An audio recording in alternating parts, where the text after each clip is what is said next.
എല്ലാവർക്കും നമസ്കാരം. ഞാൻ നമ്മുടെ ഏദൻ തോട്ടത്തിലെ ലത. ഞാൻ എന്നും പതിവ് പോലെ നമ്മുടെ ഏദൻ തോട്ടത്തിൻ്റെ ടെറസിൽ വന്നു കേട്ടോ. ടെറസിൽ വന്നപ്പോൾ കുറച്ച് സാധനങ്ങളൊക്കെ നമുക്ക് വിളവെടുപ്പിന് പാകമായി നിന്നു. അതെല്ലാം വിളവെടുത്തു കേട്ടോ. 2 ദിവസം നല്ല മഴ കാരണം ടെറസിലോട്ട് വരാൻ പറ്റാത്തത് കൊണ്ട് കുറച്ച് പയറൊക്കെ വിളവെടുപ്പിൻ്റെ സമയം കഴിഞ്ഞു പോയി കേട്ടോ. എന്നാലും കുറച്ച് പയറൊക്കെ കിട്ടിയിട്ടുണ്ട്. അപ്പോൾ ഇന്ന് എന്തൊക്കെ വിളവെടുക്കാൻ പറ്റി എന്നുള്ള കാര്യം ഞാൻ വിളവെടുത്ത് കഴിഞ്ഞു. വിളവെടുത്ത് വെച്ചിരിക്കുന്നതിനെ കാണിച്ചു തരാം കേട്ടോ. ഇത് നമ്മളെ വെണ്ടയെല്ലാം നല്ല പുഷ്ടിയായിട്ട് വരുന്നുണ്ട്. അതിന് താഴെയാണ് ഞാൻ വിളവെടുത്ത് വെച്ചിരിക്കുന്നത്. ഇത് കണ്ടോ, കുറച്ച് പയർ കിട്ടി. പയർ കണ്ടോ, ആ പയർ ഇന്നലെ പറിക്കാനുള്ള പയറൊക്കെ ഉണ്ടായിരുന്നു കേട്ടോ. ഇന്നലെ മെനിങ്ങാന്നുമായിട്ട് പറിക്കാനുള്ള കുറച്ച് പയറുകളുണ്ടായിരുന്നു. അത് പറിക്കാത്തത് കാരണം അത് പക്ഷെ നമുക്ക് പൊളിച്ചിടുമ്പോൾ നല്ല ടേസ്റ്റ് അല്ലേ. അരിഞ്ഞിടുന്നതിനൊപ്പം കുറച്ച് പയർ പൊളിച്ചിടാം. പിന്നെ 2 പടവലങ്ങ കിട്ടി, കുറച്ച് കുക്കുംബർ കിട്ടി. കുക്കുംബർ നമ്മൾ മുമ്പൊരു വീഡിയോയിൽ കണ്ടില്ലേ, സാനിയയാണ്. പക്ഷേ അതിന് ആ മൈക്രോ ന്യൂട്രിയൻസ് ഡെഫിഷ്യൻസി ഉണ്ടായത് കാരണം എന്താ കണ്ടോ, ആ വളഞ്ഞ ഷേപ്പിലൊക്കെ ആയിപ്പോയി.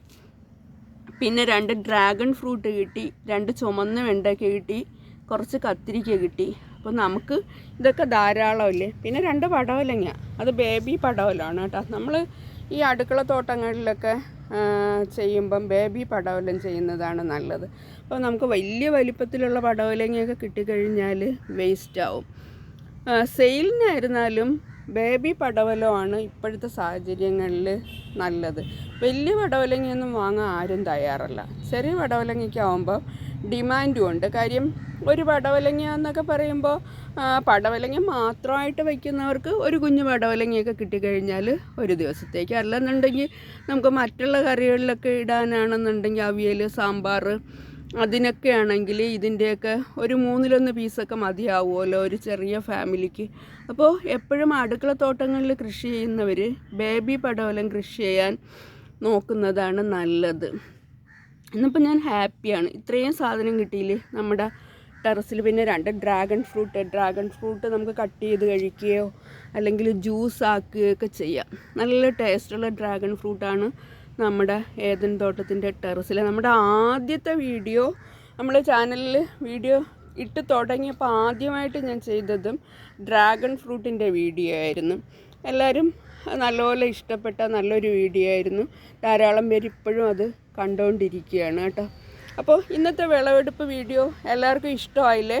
എല്ലാവർക്കും ഇഷ്ടമായെങ്കിൽ നമ്മുടെ ചാനലൊന്ന് സബ്സ്ക്രൈബ് ചെയ്ത്, നമ്മുടെ ഏദൻ തോട്ടം എന്നുള്ള ചാനലൊന്ന് സബ്സ്ക്രൈബ് ചെയ്ത് ലൈക്ക് ചെയ്ത് നമ്മളെ എല്ലാവർക്കും വിളവെടുത്തപ്പോൾ കിട്ടിയത് എന്തൊക്കെയാണെന്നുള്ള കാര്യം എല്ലാവർക്കും ഒന്ന് ഷെയർ ചെയ്ത് കൊടുക്കണേ.